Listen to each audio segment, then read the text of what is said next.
Hello, everybody, and welcome back to our Matthew Bible study. Today we are back in the parables. We've looked at them 4 times before this, and we're now on the 5th of the Kingdom Parables lessons that we're doing. We have been looking at Jesus as King and his coming kingdom. This has been a series that we've done pretty much all online. We have looked at the book of Matthew. That's where we're studying from today. And we've looked at Jesus as a coming king. And remember, in that time, kings were very common, and people would have understood kings, and today we're probably somewhat removed from that. But today we're going to look as Jesus explains parables to us.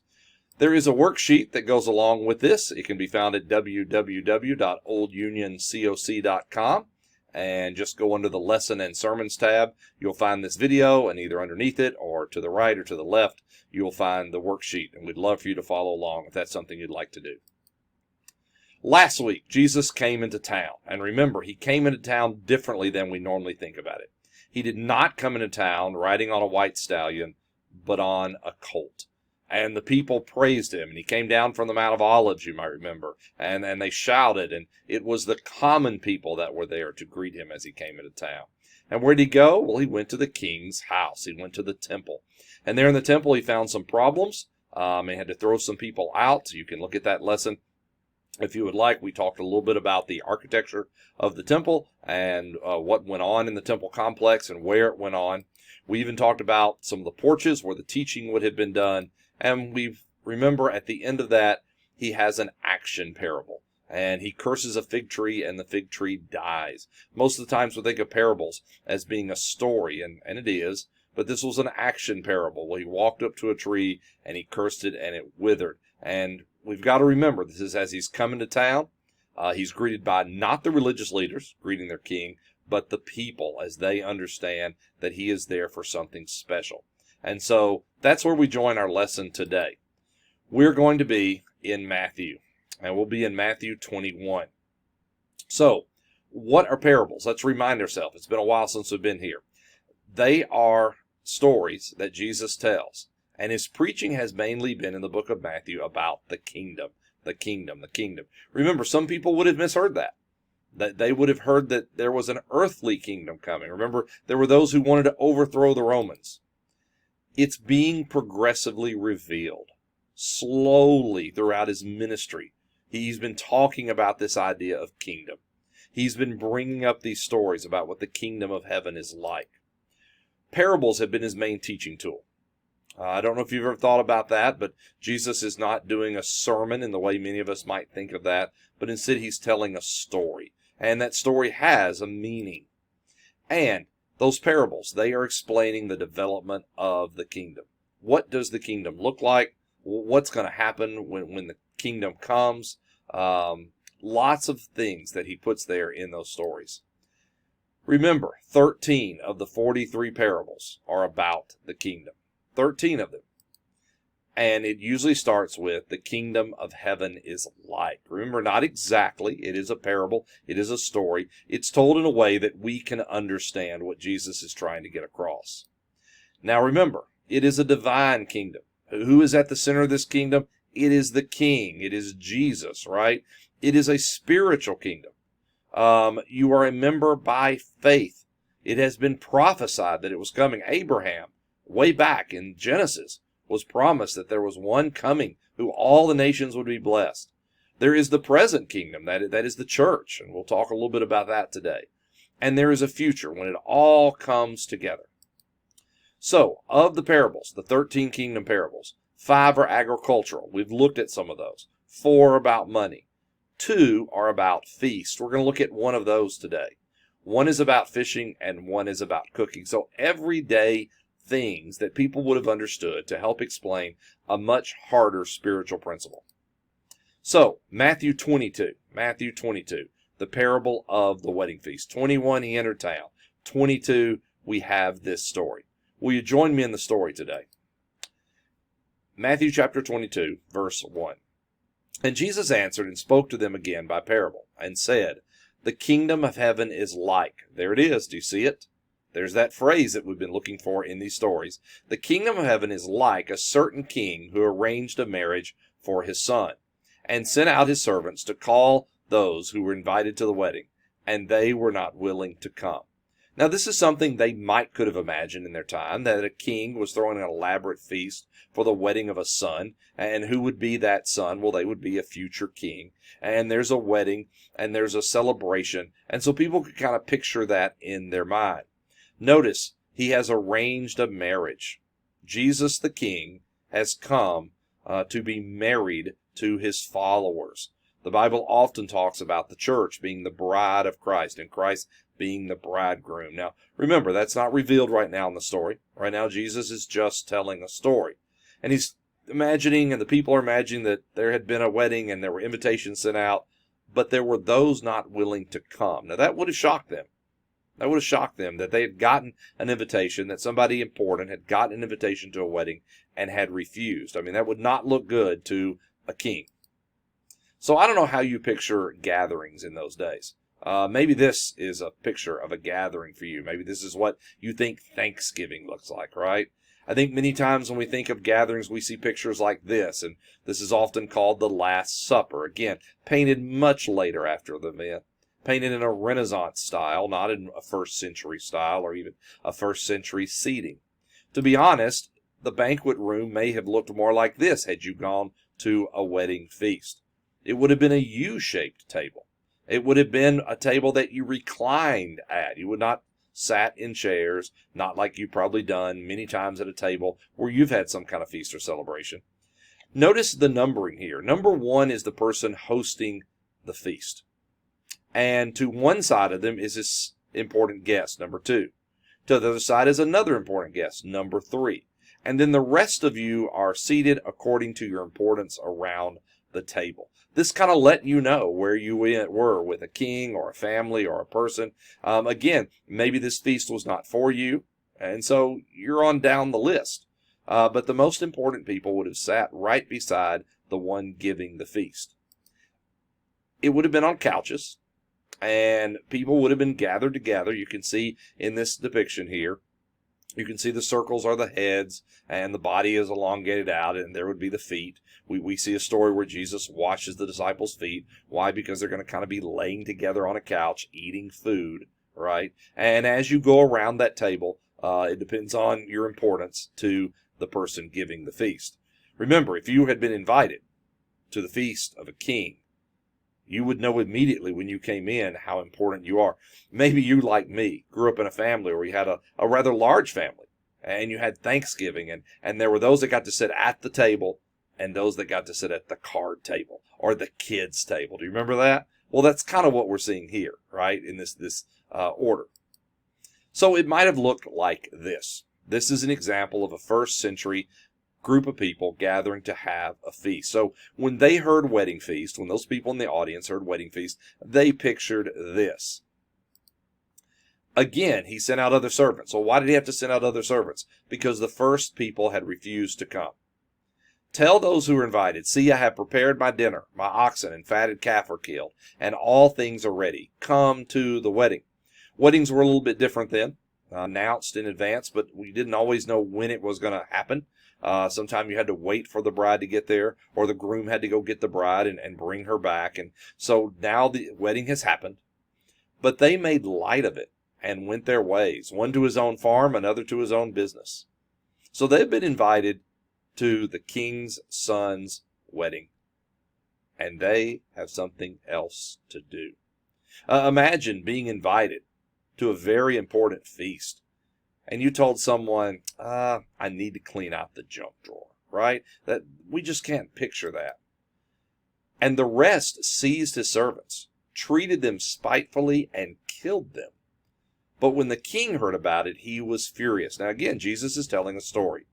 The people are picturing a king inviting people to a feast, and now some people have decided not to go for trivial matters.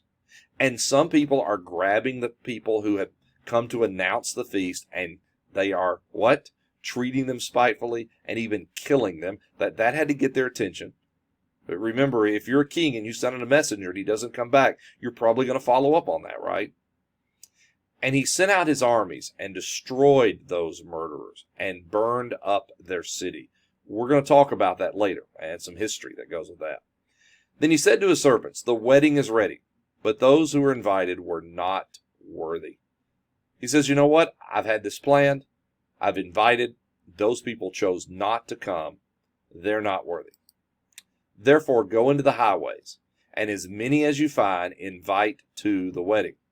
So those servants went out into the highways and gathered together all whom they found, both bad and good, and the wedding hall was filled with guests.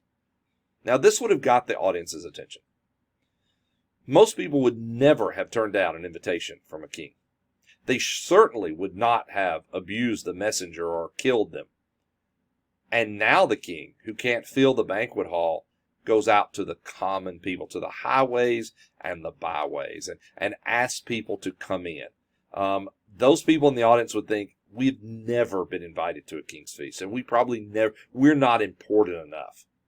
Yet now all of a sudden it's going to be open to the public.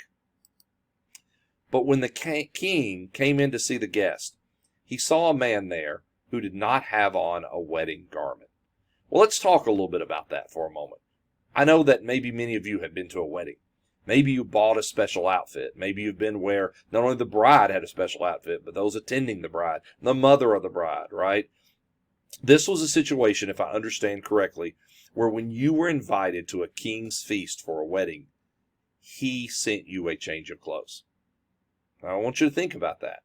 You didn't have to go buy something, which would have been very hard in those days. You may not have something ready. You would have had to have that prepared. You may not have known you were being invited. The king would actually send you a set of clothes to wear for the wedding. His guests would come in dressed up. And so he has all these changes of clothes. The people have refused them. So he's now invited people in from the highways and the byways and offered them these clothes. But notice when he comes in, he sees a man that does not have on a wedding garment. Now, it's not that this man was too poor to buy the garment. The garments were furnished by the king. He just hasn't put it on for some reason. So he said to him, friend, how did you come in here without a wedding garment? There were plenty. I had them prepared, right? The king is asking. And he was speechless. Then the king said to the servants, bind him hand and foot, take him away, and cast him into outer darkness. There will be weeping and gnashing of teeth. Now, you've got to hear this story for the first time. I know many of you have heard this parable before. There may be someone listening who heard it for the first time. This is an odd story. Jesus talks about a wedding feast, and the people kind of had a picture of what that looked like. But then people didn't want to go, and they beat up the messengers that invited them. And then the king opened it up to everybody. And then somebody showed up and didn't wear the right clothes. Surely this got people's attention. I think because we've heard these stories before, and we've heard them so many times, we don't realize sometimes that some of these details would have been shocking to people hearing it for the first time. It may have caused them to turn to somebody next to them and go, can you believe that? Did you hear that? Did he say that? And then he ends with this line. This may be a line you know from the Bible. For many are called, but few are chosen. And that's the parable Jesus gives us there in Matthew 22. Well, what is this parable about? Well, this parable was spoken, remember, in response to rejection. Jesus had just come into town in the chapter before, remember?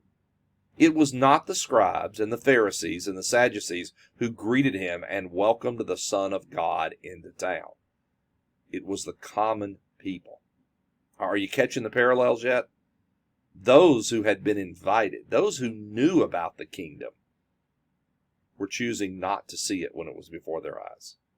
But the regular people, they were seeing what Jesus was and who he was. Remember, we had this discussion earlier when Peter is asked, who are people saying that I am?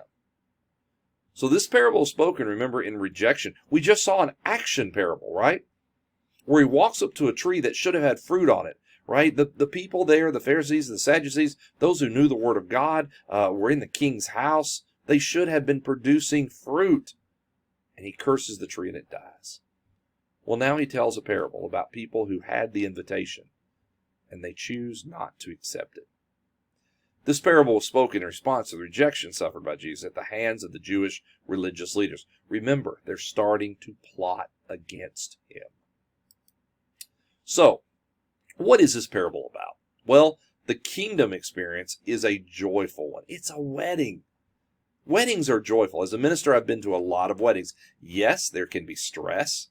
Yes, I've had some brides who it was the greatest day of their life. They came in. I've had brides who you could see on their face. They had joy. I've also seen brides who were very stressed before the ceremony, but they were able to make it through. A wedding, we like to go to weddings. If you had your choice between a wedding and a funeral, I think most of us would choose weddings, right? The kingdom is supposed to be a joyful experience. The Jews, though, had refused the offer.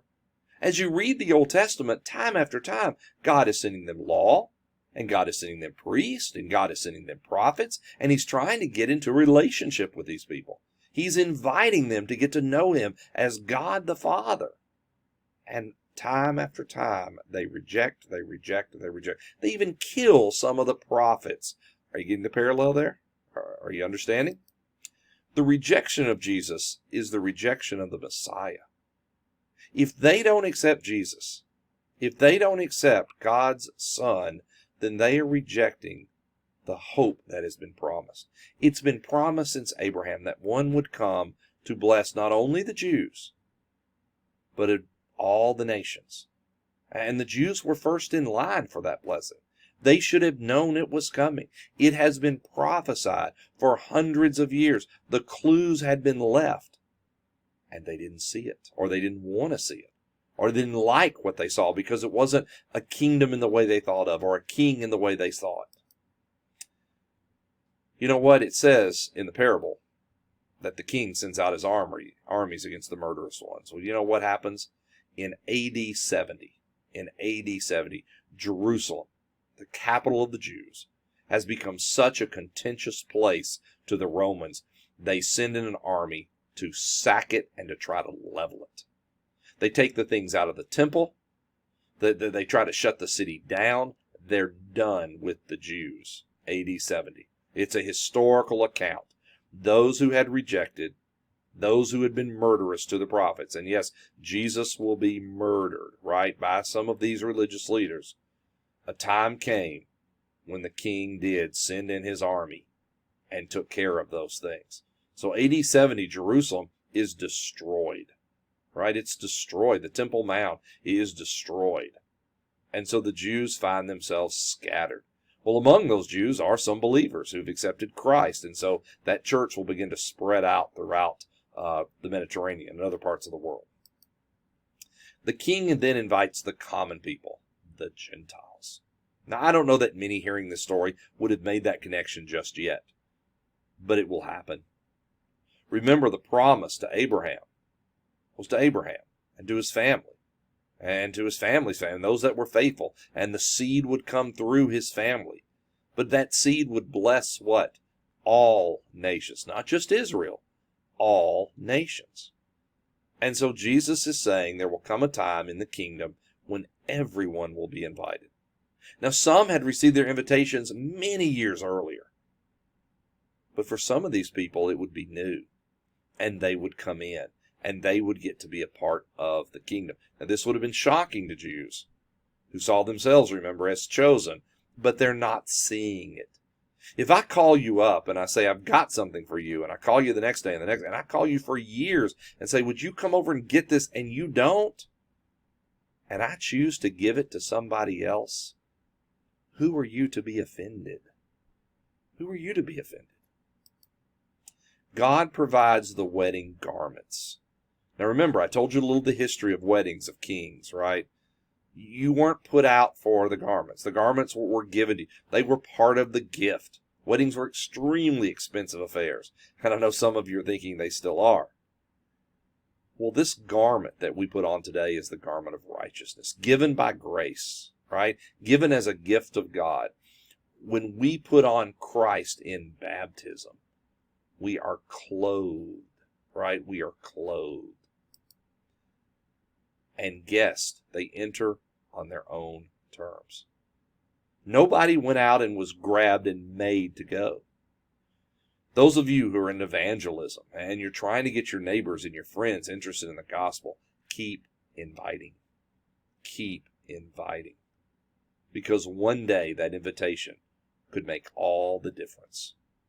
Right? But again, a guest enters in his own terms. And God will remove those that don't belong. You know, the church is not perfect. Can I be honest with you? If you're listening to this online, or maybe you've stumbled across this, or maybe you're even worshiping with me where I normally do, the church is not perfect. Several of the parables, do you remember? The parable of the wheat and the weeds, right? The wheat and the tares. They grew alongside each other and they weren't sorted out till the end. Those of you who have felt let down by church or hurt by church, yes, there are people that will come and sit in a building and worship. And they are no more than people of the world. They have not accepted the true invitation of God. They have not put Him on. And this happens. And sometimes we let those people who come to look the part, come to see what the feast is about, come to look at it. Maybe you've stopped before and seen a couple getting their engagement pictures made or wedding pictures made. My wife and I were in Florence, Italy, and there was a couple having their pictures made there against several of the great old, and yes, we stopped to just watch the pictures, right? I mean, we weren't in the wedding party. We weren't invited to the wedding, but we could kind of see. We were curious. We wanted to know, but we weren't in, right? There are a lot of people who can sit in an auditorium and they think they are part of the kingdom. And Jesus is letting them know, you can miss it. You can come into the feast. You can sit down. It's time to celebrate Judgment Day. And you're not wearing the right clothes. You see, many are called, but few chosen. And I think that's a warning maybe to us, or a wake-up call to those of us who sit in pews. And I know we haven't got to sit in pews in a while, but we sit in a room full of people and they're there, but they've never really made the decision to be a follower of Christ. I've been a minister for many years, and I've had spouses come with their spouse. And their spouse was a faithful believer, but they just came. In most of the cases that I had been associated with, it was men. I had men who came with their wives, and they came to every service. They came to Bible class. I can even think of one situation where a man, his wife died, and he still continued to come. But to my knowledge, he never put on the clothes. He never was baptized for the remission of his sin. He was at the wedding, but he wouldn't get to participate in the feast. Now, I don't say that as judgment. I just need you to hear, we need to all look at ourselves. We need to all look at how are we clothed in righteousness? You see, in the Bible, God often comes to people and asks them to be a part of something He's planning. Abraham, Moses, Joshua. I think we also have to remember they all could have said no. Those names of the people in the Bible that we know so well could have said no. It's the same option you have. God is always calling. God is always sowing. God is always inviting. And we can say no. Now, there are consequences to that. If Abraham had said no, we wouldn't have heard of Abraham. Or if Moses had said no, God would have done it a different way with a different person, and it's their name that we would know. I wonder in my own life, how many times has God asked me to do something and I may not have seen it, or I may have thought something else was more important. Maybe I was focused on the junk drawer instead of the bigger picture that I had the opportunity to be a part of. I want to show you some New Testament scripture. I want to look at some other things that are there that I think coordinate with this. In 1 Peter, and coming to Him as a living stone, which has been rejected by men, but is choice and precious in the sight of God. One of the things about Jesus was that He was sent here to establish His kingdom. And there would be those who would reject it.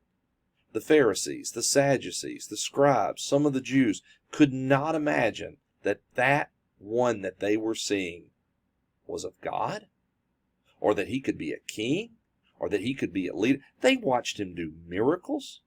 They watched him heal people. They heard his teaching, but they rejected him. And some of them in a few weeks, when we get into that part of the story, when he's offered to go free, yell instead, what? Crucify him. Crucify him. You see, that was the one that, what? Was rejected by men, but was precious in the sight of God. Twice in the story we have seen God say, "This is my beloved Son." I think of other places in the Bible, in the Gospels, in Luke 23, verse 35. And the people stood by looking on, and even the rulers were sneering at him, saying, "He saved others. Let him." Do you remember when he's on the cross? Well, we're going to look at that here near the end of this lesson series. He's on the cross, and the rulers say this to Jesus, Son of God. He saved others. Let him save himself, if this is the Christ of God, his chosen one.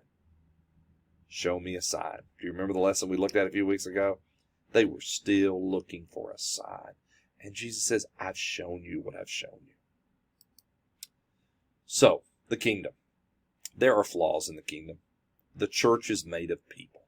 And yes, people sometimes disappoint. I think we need to remember that. If your faith is based in a person, then it's based in the wrong thing.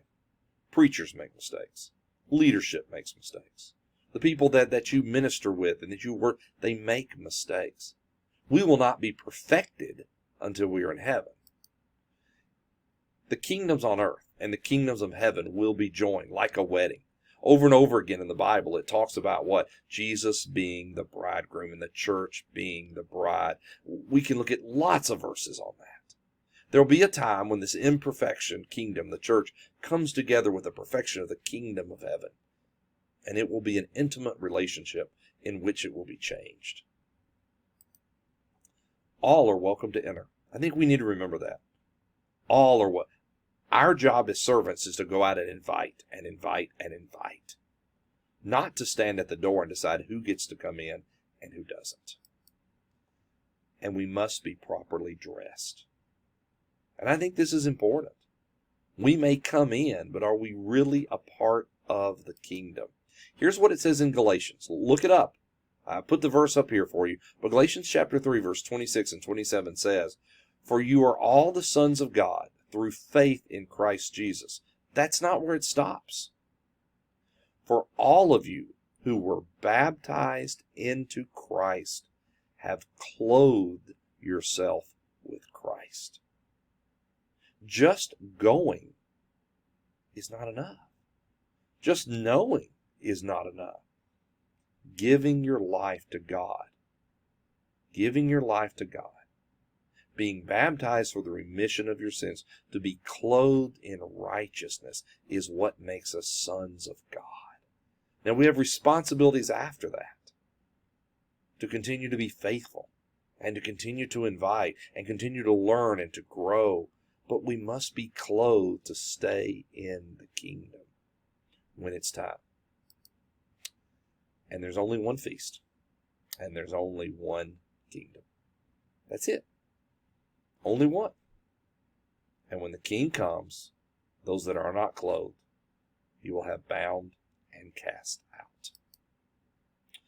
Well, that's the parable today. I think it would have got their attention. Maybe it got your attention today. I thank you for being with us in these studies. I have enjoyed our time together. I have enjoyed as we have looked at the book of Matthew, and I hope that we'll continue these studies as we have a few more to go before the end of June. I hope you've had a blessed day. We're starting to have our parking lot services here at church and seeing one another again, but I'm still putting these Bible classes online because many of you are still enjoying them, and I know there will come a time we'll get to have Bible class in person. So, as I've closed pretty much every one of these lessons, I remind you of the things that you've heard so much. And what are they? You know them by now. Wash your hands. Clean your heart. And I'm going to add today, be clothed and ready for the wedding. Be clothed and ready for the wedding. and have a blessed day.